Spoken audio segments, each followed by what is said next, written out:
Hola, buen día a todas, a todos. Nos da desde el Colegio Mexiquense mucho gusto saludarles.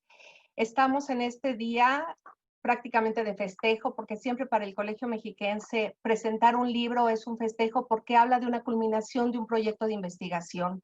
Entonces, en esta ocasión es una fiesta para el colegio y nos da mucho gusto que nos acompañen, aunque sea ahora a partir de esta pandemia de manera virtual.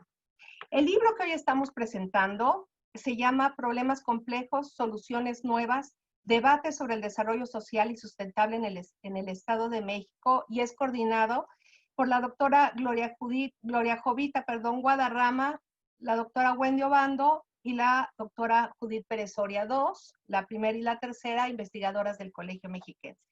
Como ustedes verán ahora en la presentación, el trabajo está dividido en dos grandes apartados con dos temas fundamentales actualmente para la agenda del Estado, que es el desarrollo social y el desarrollo sustentable.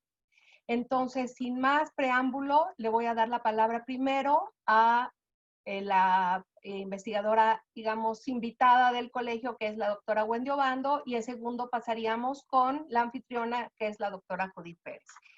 Les hago una muy breve semblanza para que no se nos acabe el tiempo de la doctora Wendy Obando.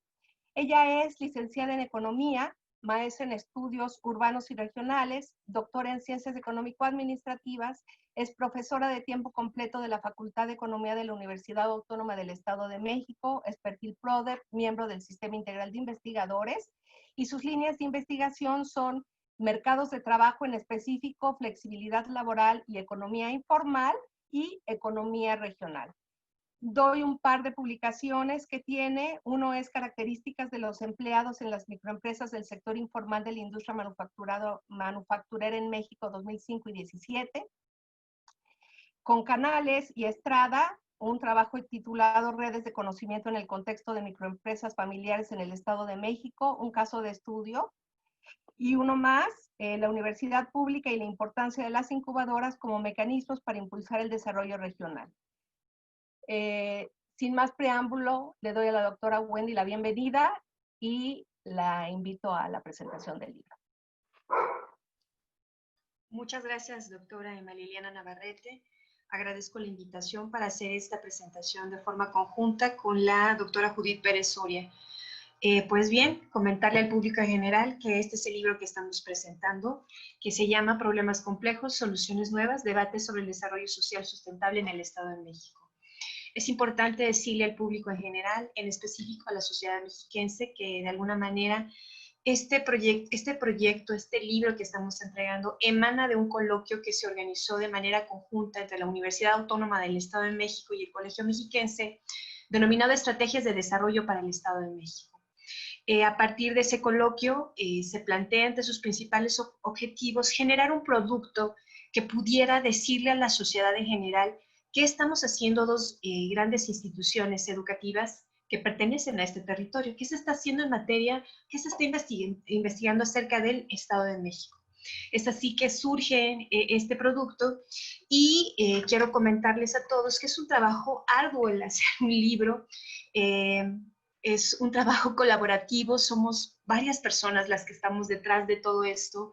En este momento solo la doctora Judith Pérez y una servidora estamos dando la cara por todo el trabajo que hay detrás, pero en general fue un trabajo muy arduo.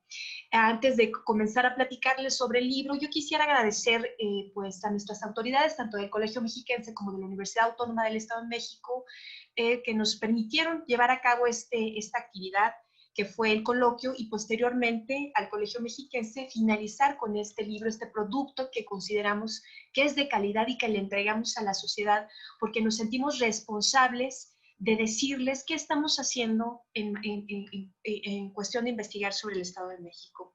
Agradecer a la doctora Gloria Jovita Guadarrama Sánchez y a Judith Pérez Soria, con quienes coordinamos este libro. Les agradezco mucho su trabajo, conocidos personas geniales, interesantes, muy colaborativas, muy amables. Las visitas al Colegio Mexiquense me agradaron muchísimo, todo el evento y culminar con el libro. Agradezco mucho a su compañía en este viaje que hicimos para entregar este producto. Bueno, le quiero comentar a la gente en general que este libro está dividido en dos grandes secciones, como bien nos dijo la doctora Emma Liliana Navarrete.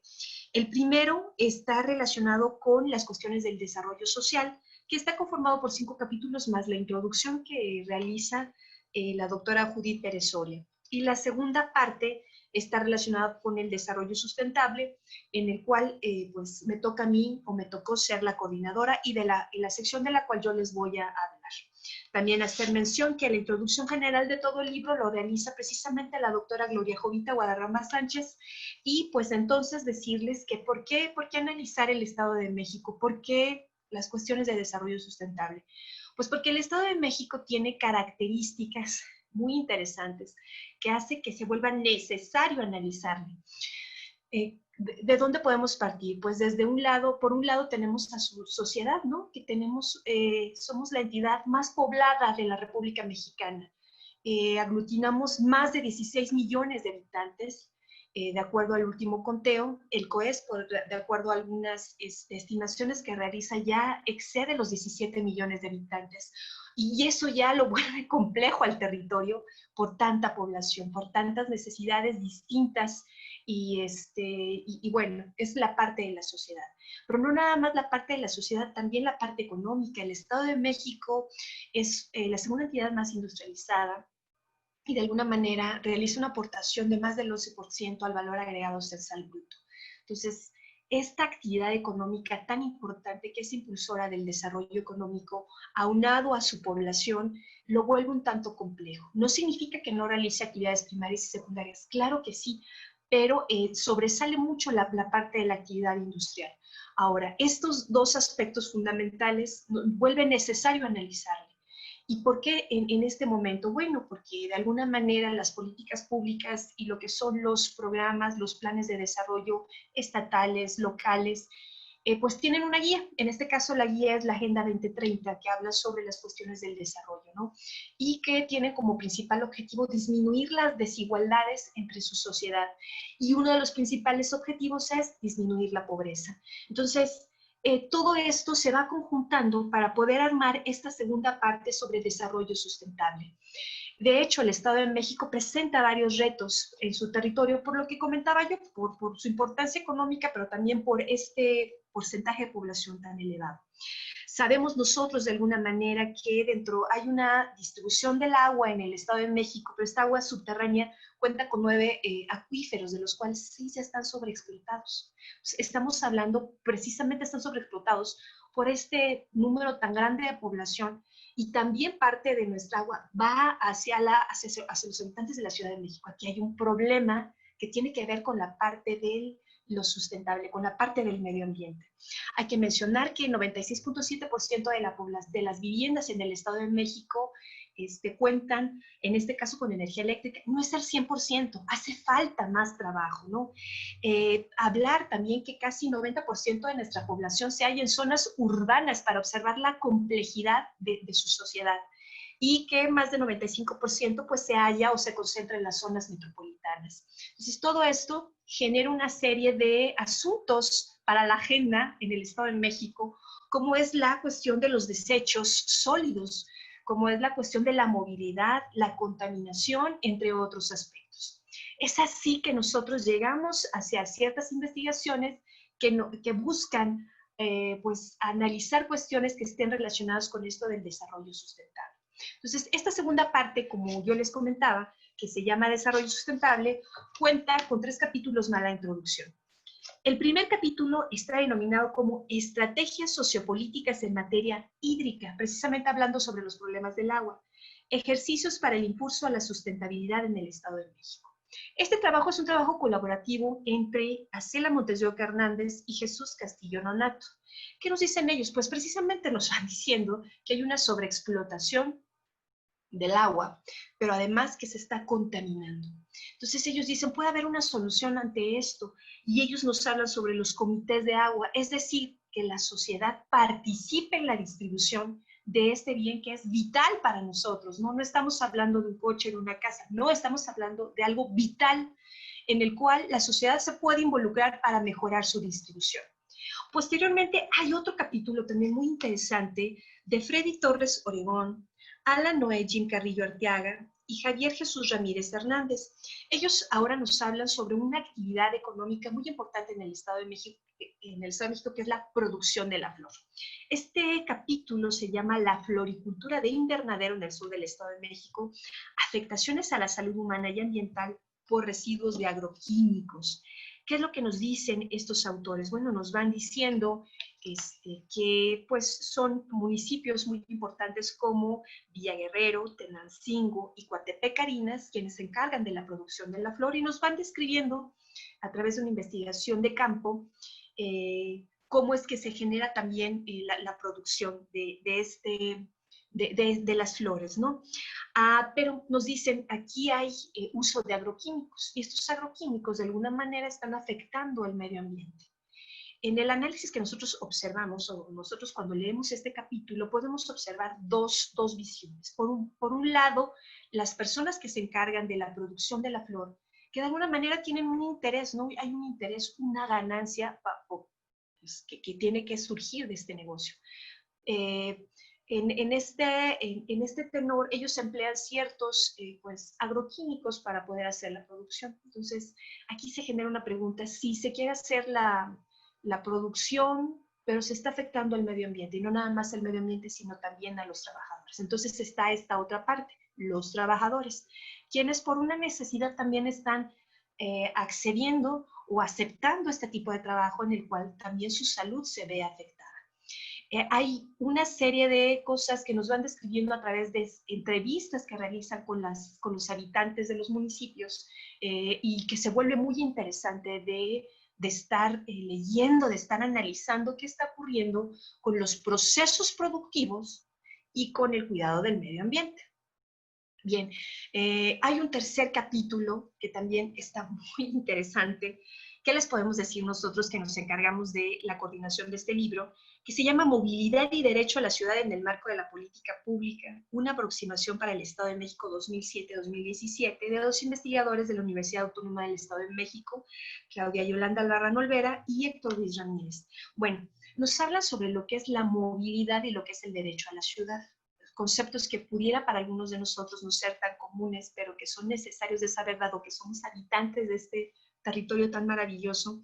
Y entonces nos van diciendo que al analizar la zona metropolitana de Toluca, ubican las cuestiones de movilidad y derecho de la ciudad y dicen y establecen ellos a través de una revisión de muchos documentos que durante el periodo 2007-2017 las cuestiones de movilidad no tomaron en cuenta nuevas estrategias para la movilidad de formas motorizadas, o sea, siguen siendo las mismas, ¿no? Y que también dejaron de lado pues, algunas cuestiones de movilidad de la revisión que hacen ellos sobre las políticas públicas, dejaron de lado las cuestiones del peatón. El ciudadano a la hora de movilizarse no le consideraron para hallar estrategias alternativas o formas alternativas de movilidad. Siguen siendo las mismas. No ha cambiado esto a pesar de que somos una entidad con muchísima población y con problemas ya de contaminación. Entonces, lo que nos dicen ellos es que hay un efecto pues no positivo por no haber considerado, por no considerar estas cuestiones de movilidad.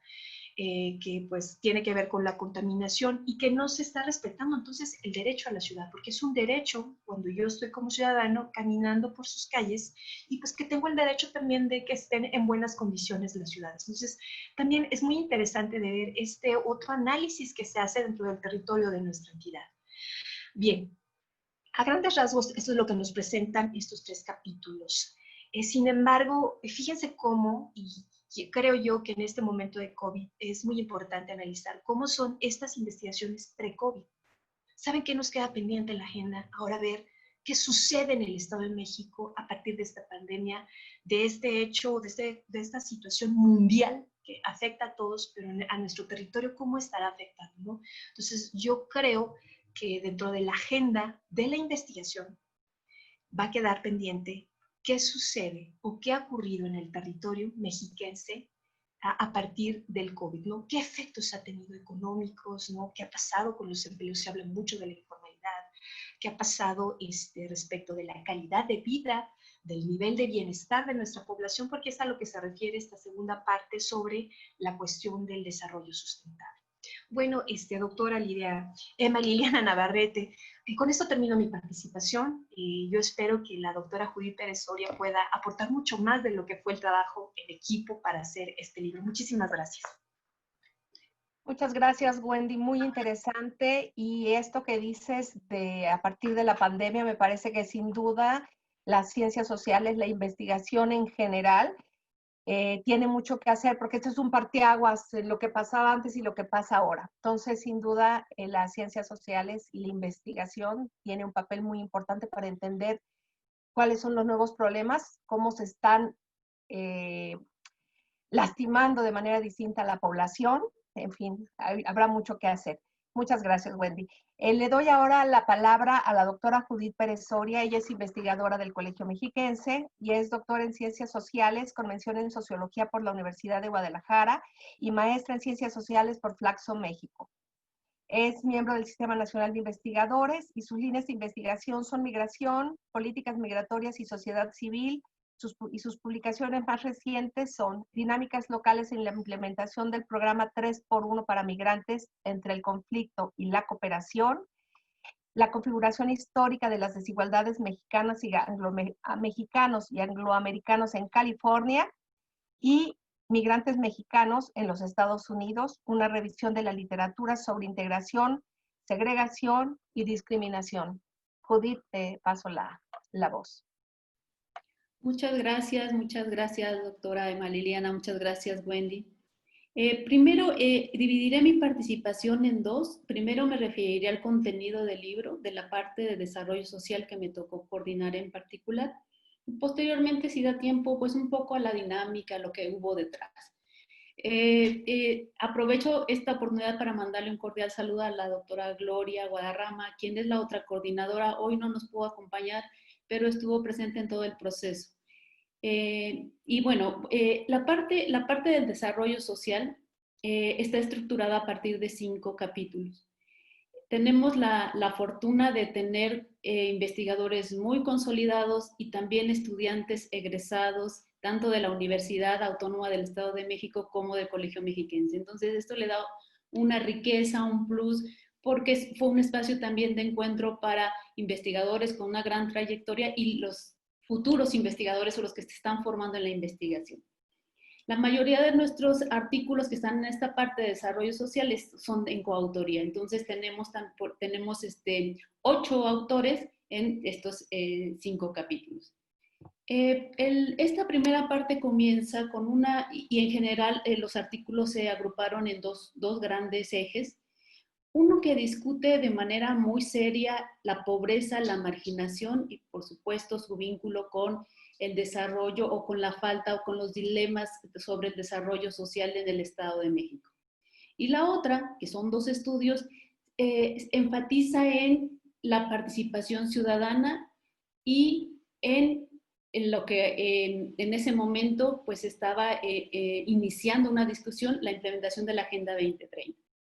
Entonces, los primeros 3 artículos que abordan sobre la pobreza, la marginación, el desarrollo humano en general en el Estado de México, se inicia con la discusión del doctor José Luis Moranchel y la doctora Yolanda Carvajal Suárez, a quien les mando un cordial saludo. Muchas gracias por todo el proceso y por su contribución.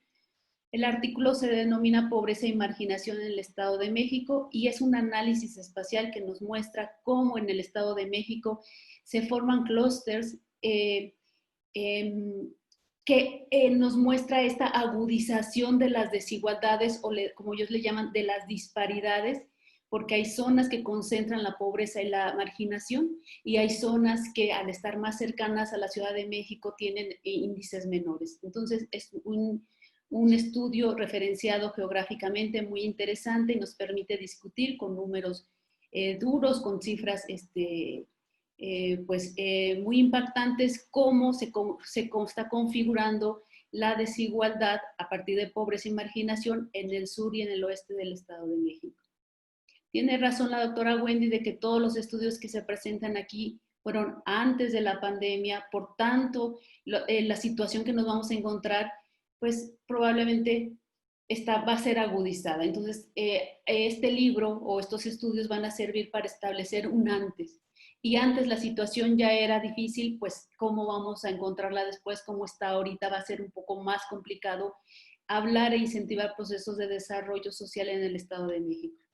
Posteriormente está un artículo que es de mi autoría donde discuto o vinculo la migración interna en el Estado de México, por supuesto, y su vínculo con la pobreza a medida o la pobreza multidimensional. Uno de los hallazgos es que la principal carencia está en el acceso justo a los servicios de salud y que bueno, seguramente esto nos dice mucho sobre cómo se encuentra y cuáles son los dilemas para la atención en esta pandemia. Posteriormente continúa un artículo del maestro Felipe Arana López y el doctor Pablo Mejía Reyes, que se denomina Impacto de las transferencias federales en el desarrollo humano en los municipios del Estado de México entre el 2000 y el 2010. Y bueno, los autores dan cuenta del efecto de dos tipos de recursos federales que se destinan a la gestión municipal y su efecto en el índice de desarrollo humano. Los resultados son muy interesantes porque dependiendo de si están condicionados o no, tiene un efecto diferencial sobre el desarrollo humano. Estos son como los tres grandes artículos que nos dan un panorama pre-COVID sobre las condiciones en las que se encontraba en ese momento los municipios. Posteriormente, la doctora María Gabriela Martínez Tiburcio y la licenciada Erika Melisa Bernabé Martínez analizan la participación ciudadana en la toma de decisiones a nivel municipal. Por supuesto, nos muestran que esta es mínima y se reduce a cuestiones que finalmente no son de gran importancia para las decisiones que se toman en este ámbito municipal. Y continúa, y con eso cierra esta parte del desarrollo social, un artículo de la doctora Cristina Girardo y el maestro Braulio Díaz, que se denomina Estrategias para la implementación de la Agenda 2030, por supuesto referenciada al Estado de México. Nos hacen un recorrido de los desafíos a diferentes escalas territoriales para implementar estos tan deseados objetivos del desarrollo sostenible. Y así es como cierra esta primera parte dedicada al desarrollo social. Todos los artículos que tienen datos están fundamentados, utilizan diferentes perspectivas teóricas y metodológicas, y yo creo que ahora, ante este momento, podemos decir, bueno, tenemos la radiografía de cómo estaba antes de esta pandemia que está agudizando la pobreza, la desigualdad, el acceso a la salud, etc. Entonces creo que en ese sentido es un documento que va a ser útil o que es útil leer. Nada más brevemente, como ya señaló la doctora Wendy, pues se presenta hoy, pero su hechura ha costado mucho trabajo, es un proceso muy arduo. Agradezco a todos los autores su colaboración. Los estuvimos por ahí molestando, insistiendo, el capítulo, la gráfica, la referencia, pero bueno, su esfuerzo creo que ha valido la pena porque aquí está este libro que nos muestra, que nos da datos sobre, en particular, los problemas que acontecen en el Estado de México. También nos dejó ver que hay una agenda pendiente en estudios sobre el Estado de México, porque fue muy difícil encontrar participación cuando lanzamos la convocatoria al coloquio y ahí nos surgió la idea de tenemos que formar una red que incentive el estudio sobre el territorio en el Estado de México. Y yo creo que ahora es más que urgente. Entonces yo dejaré aquí mi participación y pues daría pie a ver si por ahí hay alguna intervención, duda o que pudiéramos ampliar esta conversación tan amena. Muchas gracias, doctora Emmanuel. Muchas gracias, Judith. Sin duda, dices tú que esperas que el esfuerzo haya valido la pena. A mí me parece que con todo lo que nos han explicado ha valido y desde luego invitamos a todos a adquirir el libro. Abusando un poco de mi moderación, del papel de moderadora, yo quisiera plantearles una pregunta. Ustedes realmente en el libro, los artículos hablan de una multiplicidad de temas. Lo mismo hay pobreza, marginación, migración interna, participación ciudadana, la implementación de la Agenda 2030.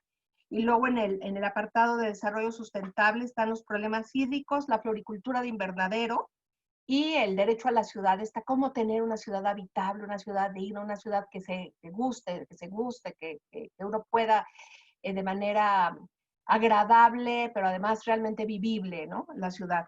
Entonces, ¿qué tanto? Y bueno, también han hablado de que estamos en un momento, esto es pre-COVID y ahora viene el post-COVID. Pero ¿qué tanto hasta ahora verdaderamente las políticas públicas están apoyando estas problemáticas? ¿Cómo lo están solucionando? ¿O qué creen ustedes, aunque no podemos hablar del futuro y saber qué es lo que va a pasar, dónde tendrían que enfocarse para mejorar la calidad de vida de las personas a partir de las problemáticas y de los fenómenos que ustedes han planteado? Ustedes como representantes en este momento de la publicación, ¿no? No sé si alguna de ustedes en especial, o damos otra vez Wendy primero y luego cerramos con Judith, ¿de acuerdo? Wendy, por favor. Gracias, doctora Emma Liliana Navarrete. Me parece una pregunta muy interesante y pues quisiera yo mencionar que a partir de la lectura, porque pues yo no puedo hablar también por el trabajo de mis compañeros, como bien dice usted, podemos observar, por ejemplo, en el caso de la floricultura, que hay una ausencia estatal para poder conciliar las cuestiones laborales y las cuestiones de producción de flor bajo estas condiciones. Uno al leer el capítulo observa que está ausente el Estado, ¿no? Y en el caso del capítulo de movilidad y derecho a la ciudad, pues realmente lo que nos están diciendo los autores es que al hacer la revisión de todas las políticas y las estrategias, está ausente una alternativa para la movilidad motorizada, pero también para el peatón. Entonces, si estos ya eran problemas pre-COVID, la situación se va a complicar mucho más. Pero hay que hacer aquí también algo de mención. De acuerdo a la CEPAL, al Banco Mundial, ya existen datos de cuánto va a incrementarse la pobreza. Entonces, parece ahora que la política pública tiene que estar muy enfocada en mejorar, sí, precisamente la calidad de vida de la población que ya estaba en esta situación, más la pobreza. Se habla que a nivel mundial se va a incrementar en más de 150 millones de personas y la mayor parte de este problema va a afectar a los países de ingreso medio. Entonces, pues nosotros nos podemos anotar ahí para decir, aquí va a haber un problema muy grave.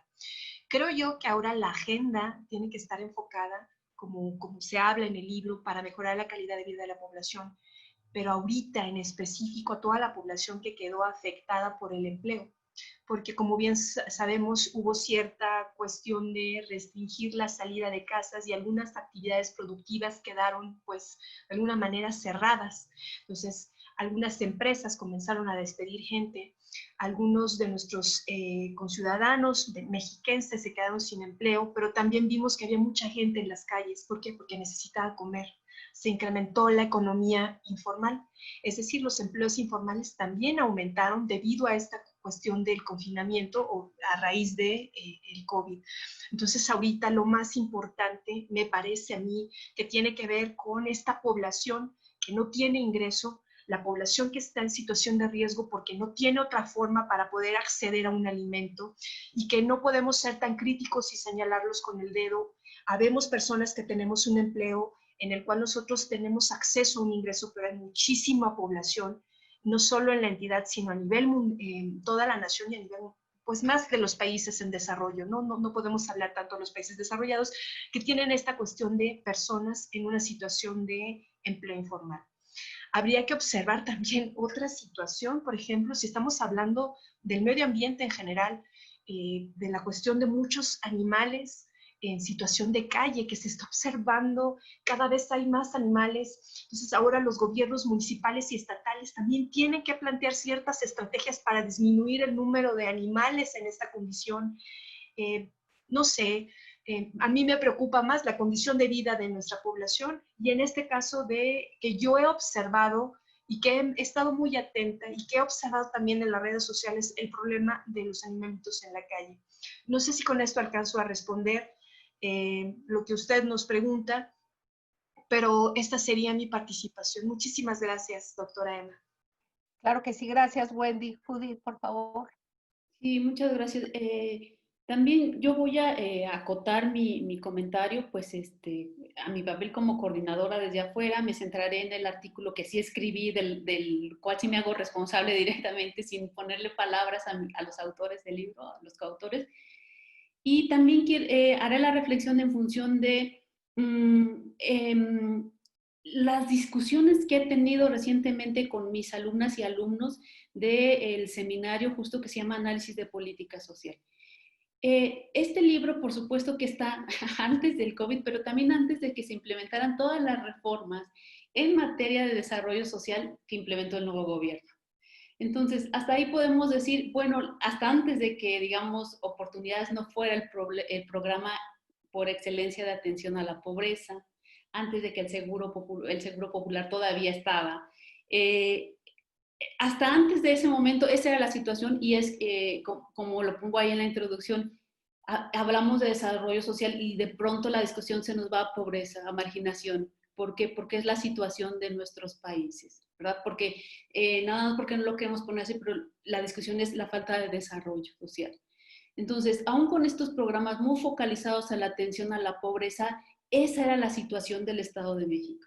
Ahora ese programa, pues como que no está, como que ya se modificó, como que no sabemos si las becas Benito Juárez, es decir, ahora no tenemos claridad en esta programas destinados directamente a la atención a la pobreza o al rompimiento de este círculo de pobreza intergeneracional. Sí hay otros o programas, por supuesto, que está coordinando hoy Secretaría del Bienestar, pero que aún no sabemos cuáles van a ser resultados y cuáles son sus resultados y cómo se está implementando. Entonces, por ahí como que tenemos todavía un vacío porque estamos en un momento de definición de política social con una crisis sanitaria que es más que una crisis de salud, ¿verdad? Es una crisis en todas sus dimensiones, por lo que ha comentado la doctora Wendy. Si bien en México la política social se centró o se había centrado en la atención a la pobreza, pero esa no es la única dimensión de la política social, ¿verdad? No, la política social no pasa solo por la discusión de la pobreza, sino por la desigualdad, por la marginación, por las condiciones de estos grupos minoritarios que han permanecido históricamente marginados. Por ahí tendría que ir a apuntar la política social que necesitaríamos, ya no solo para atender los problemas que este libro refleja, sino para atender los nuevos problemas que se están desencadenando a partir de esta crisis en su sentido amplio, ¿no? Si bien empieza por salud, pero como ya lo ha mostrado Wendy, se va a ir sobre educación, se hace más amplia la brecha, pues de toda la salarial, la tecnológica. Los niños, si se había ganado algo con los niños en la escuela, pues ahora no sabemos en qué condiciones y cuál es su efecto en el mediano y en el largo plazo. Entonces, el dilema es más grande y necesitaríamos sentarnos a pensar en estas nuevas políticas sociales para detonar ese desarrollo humano o ese desarrollo no solo económico, sino ese desarrollo social, esas condiciones de vida que hoy están yo creo que en todos los sectores, bueno, menos en los sectores más altos, ¿no? Pero que en la mayoría se están viendo modificadas y que por supuesto que en los sectores más marginados se está golpeando de manera más fuerte. Entonces, creo que por ahí iría la reflexión en torno a la política social antes y después y los retos que tenemos enfrente. Muchas gracias, Judith, muchas gracias, Wendy. Sin duda nos han dado con esta presentación, si bien un panorama general, también una probadita del libro que desde luego convida a todos a leerlo. Los invitamos a adquirirlo. Ustedes pueden entrar a la página electrónica del colegio para la adquisición del libro y desde luego a leerlo. Y claro, todas las preguntas que surjan de esta presentación, ustedes pueden anotarlas y sin duda serán remitidas a la doctora Judith Pérez y a la doctora Wendy Obando para que a su vez, si ellas no las pueden responder, se las hagan llegar a quienes hicieron cada uno de los artículos. Muchas gracias de verdad, particularmente a Judith y a Wendy, a Gloria Guadarrama, que no está presente, pero es también coordinadora del libro, a todos quienes participaron en el libro y además a todos y a todas quienes nos están viendo de manera virtual. Desde el Colegio Mexiquense les agradecemos mucho y esperamos verlos en la siguiente presentación. Muchas gracias.